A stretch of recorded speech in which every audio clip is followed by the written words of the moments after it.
আসসালামু আলাইকুম প্রিয় এলাকাবাসী, আশা করি সবাই ভালো আছেন। উনি হচ্ছেন আমার ইকবাল মামা। উনি এখন কিছু কথা বলবেন আপনাদের সামনে।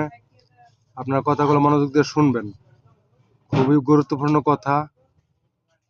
আজ না হয় কাল, অদূর ভবিষ্যতে এই সব কথাগুলো অনেক কাজে লাগবে এবং অনেকে বিশ্রাইলে আপনারা এখান থেকে ওনার এই মূল্যবান কথাগুলো সংগ্রহ করতে পারবেন।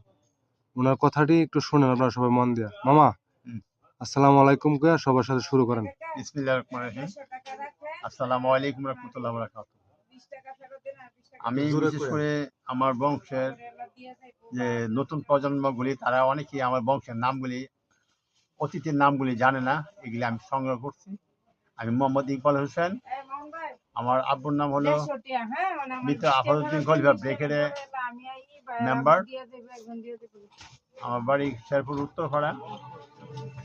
এখন আমি আমার বংশের যে নব মানে পূর্বপুরুষের নামগুলি আমি ঘোষণা করছি, যারা নতুন প্রজন্ম তারা জানার জন্য। বিসমিল্লাহির রহমানির রহিম। আমি নামগুলি ঘোষণা করছি। আমার দাদা থেকে আমি আরম্ভ করছি। আমার দাদার নাম ছিল আনোয়ার আলী খন্দকার। ওনার এক ছেলের নাম হলো মামদি খন্দকার।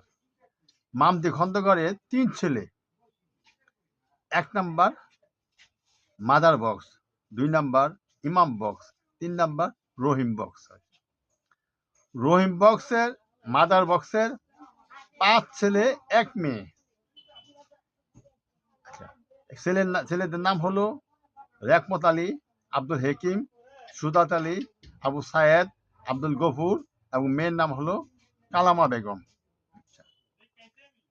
ইমাম বক্সের 2 ছেলে 1 মেয়ে, শব্দর আলী খলিফা, পুইক্কা ফাতেমা, মেয়ের নাম হলো ফাতেমা বেগম।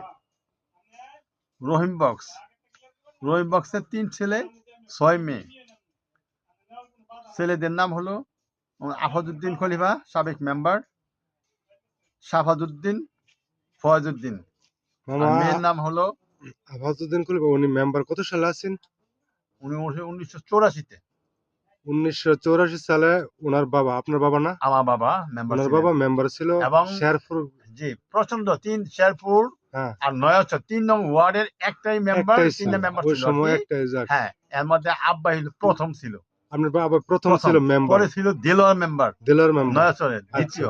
3 মুতি, নাম্বার হলো মুতালিব মেম্বার সাহেব। আচ্ছা মুতালিব। তখন পরে জি। এই যে মুতি মেম্বার যে আছে না, এটা পরে, এগুলি পরে। আরো পরে মুতি মেম্বার কি দুটোটা মিলে